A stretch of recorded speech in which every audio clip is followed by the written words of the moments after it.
في جلسة ilmaan Oromoo assalaamu alaikum warahmatullahi wabarakatuh. Jira jirtu akka fayyaa keessanii baga jiraattani. Appilikeeshina tokko isinii qabadhee dhufee jira.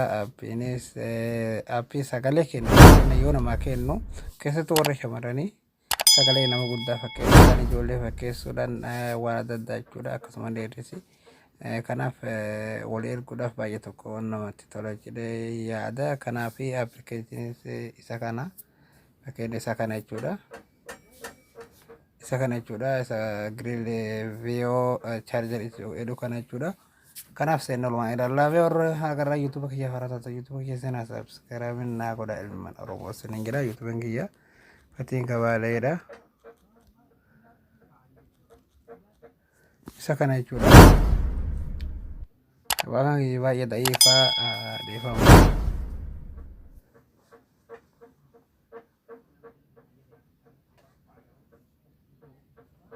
Shabaka kiyya baay'ee dadhabaadha dhiifama sinin jira. Kanuma fakkeenya meeqa appikeetti dabra ilaalla fakkeenya appilikeeshinii isa kana jechuudha. Plaastorii keessa illee ni argattanii mee walumaa seenaa ilaallu fakkeeshina.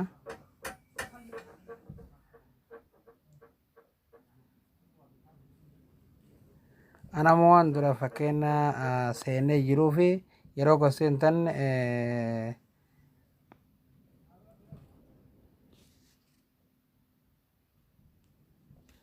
fakkeenya haala kanaa isin dhufa fakkeenya amma yeroo dhuftanii daluutan hayyama kennaaf isin jedha halluu ittiin hayyama kennitanii fi haala kanaan isiniif haala kana yeroo seene akkatti gatuutanii sagalee gootanii fakkeenya sagalee keessan dubbata nama waan sagalee kiyya achiin haasaa jiruuf tarii dhagamu mee fakkeenya ilaala. Awwaan jechuudha jawala kanaan haasaa jiruuf na hin dhagamu jechuudha. Kanaaf reekoordii yeroo goota reekoordii akkuma qaqqabdanii gootanii bakka tana dhuftanii as bakka tana jechuudha.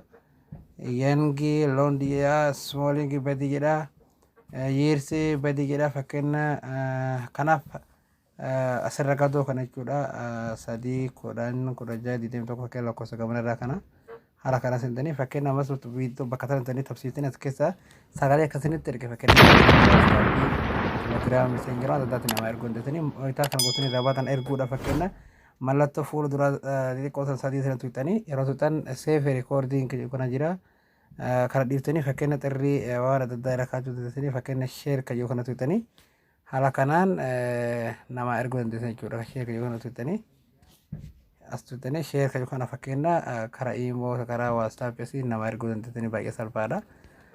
Kanaaf kana fakkaata jechuudha. Appilikeeshinii baay'ee salphaadha. Mee fakkeenya YouTube kiyyaree shabakaan naan daleen amma dhala shabakaan naa dhufee jira. Fatiin gabaaleedha. Mee fakkeenya akka itti buufattanii waan asin dura gadhiise mee haa ilaalu. Fakkeenya isa kana jechuudha.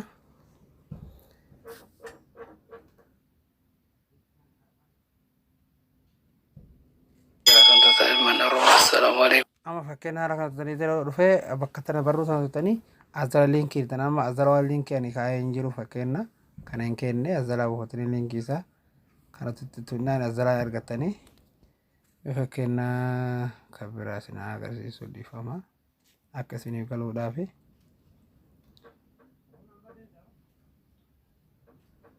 Barruma kana tutanii azala linkii isaa azalaan kaa'ee jiru linkii azala hunoo appilikeeshinii haala kanaan appilikeeshinii isa kanaa Google gaddootanii karaa Plaastorii isin geessa kanaa buufatanii jechuudha. Baay'ee salphaadha.